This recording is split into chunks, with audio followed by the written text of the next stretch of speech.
So let's assume that it was the case. Let's play devil's advocate. For those who I don't know if you agree with the suit or don't agree with the suit. I'm agnostic because I don't know what actually happened. I just read what I saw, and I know lawyers can just say things because lawyers are trying to get money. But let's assume it was the case because we know that this has happened where this guy felt like I got to go to work and I got to sleep with this guy because if I don't sleep with this guy, I'm going to be unemployed. I'm going to be homeless. Who wants to be in that situation? Right? Who wants your children in that situation? Again, I believe that you have a choice, right? If somebody says, okay, you can have the job, but you got to sleep with me first. You could say no, no, thank you. I'll find a job somewhere where they don't require that, where that's not a job requirement, right? But who wants to even have to make those difficult choices? That's the point I wanted to make, right? So when you start when you train the kids to start saving and investing for retirement when they're young, it gives them options when they're older. Options are things that are created. Options are things that you buy. We talk all the time about buying and selling options. Well, you buy and sell options in life.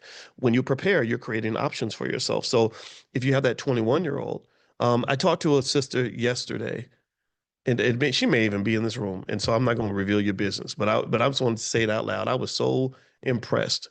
This was she was 51 and she'd been a prolific saver her whole life. And she said, I don't, I want to quit my job. I want to do something different. And so we were talking about stock options, like ways she could generate income to replace, her job. And and I said, well, show me what you got.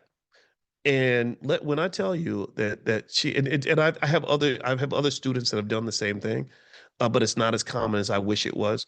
She had just been saving her butt off. She had been investing like crazy consistently since she was in her early 20s.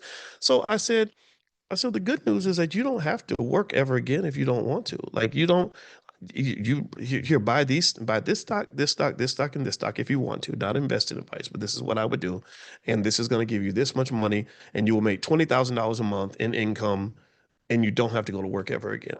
And the only reason I can say that was not because I'm some financial magician. I'm not a financial magician. I'm a financial scientist. A scientist could look at facts and data and give you an accurate assessment based on the facts and data. A magician can make something out of nothing.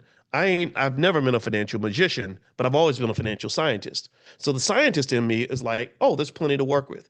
It's like being a doctor and saying, oh yeah, I can cure this or I can repair this in surgery because you've been taking care of your body. But when you show up and you've done the exact opposite, you haven't done anything to prepare, it's a much more difficult job, right? The best thing that they can say at that point is, well, we're going to give you some morphine to make you comfortable, right? But we can't fix it because you've already put yourself in a position that's very difficult to reverse. So what my point is on that, and I brought up the Tyler Perry thing because let's say that it was the case that this guy did feel pressure